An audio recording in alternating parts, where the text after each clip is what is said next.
Hello guys, welcome to my channel. This is the 6th tutorial in this course, and in this tutorial we are going to understand how to receive input from users in C programs.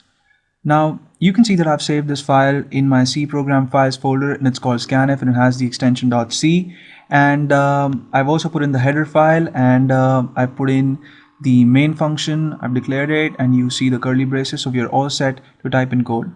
Now the way we receive input from users in C programs is by using a function called scanf. Now scanf's syntax is pretty similar to the syntax of printf because it's also a function. We're going to see it in action in just a bit, but what we're going to do is we are going to create a variable first, and we're going to do that because the input that we're going to receive from the user, we'll have to store it somewhere, right? So we'll store it in the location of the variable in the memory, and for this program I'm going to create an integer, and we're going to use an integer variable, and we'll have to declare the integer first, and you do that by typing in int space name of the variable, which well, let me just call it a.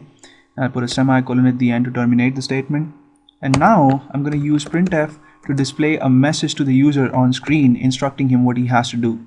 So we'll just display enter a number, put a colon at the end, I put a semicolon to terminate this statement, and now we're going to type in scanf, and we just type in scanf followed up with a pair of parentheses, and scanf receives two arguments. The first one informs scanf the kind of input that it has to receive, and since we're dealing with an integer here, we'll have to type in the %d format specifier.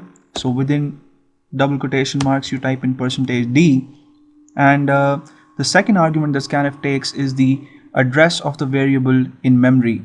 And the way you obtain the address of a variable from its name is by using the address of operator, and which is the ampersand symbol or the and symbol, right? So firstly, the two arguments have to be separated with the comma symbol.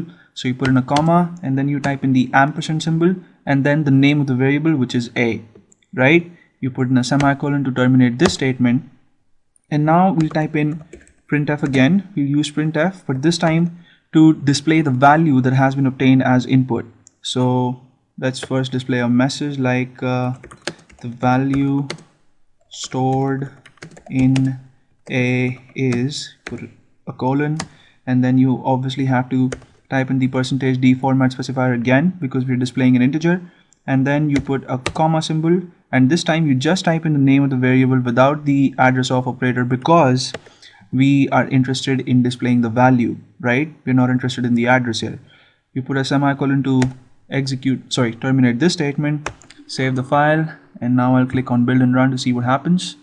And there you go, I get my output window, and I see the message enter a number. So let me just type in 10, and 10 is an integer. I press the enter key, and I see the output as the value stored in a is 10, right? So there you go, it's very simple to receive input, and you have to use the scanf function, and you've seen how the scanf function works. And that's it for now. In the next tutorial we're going to discuss something interesting again, so stay tuned for updates, and please subscribe to my channel in case you haven't already. See you soon.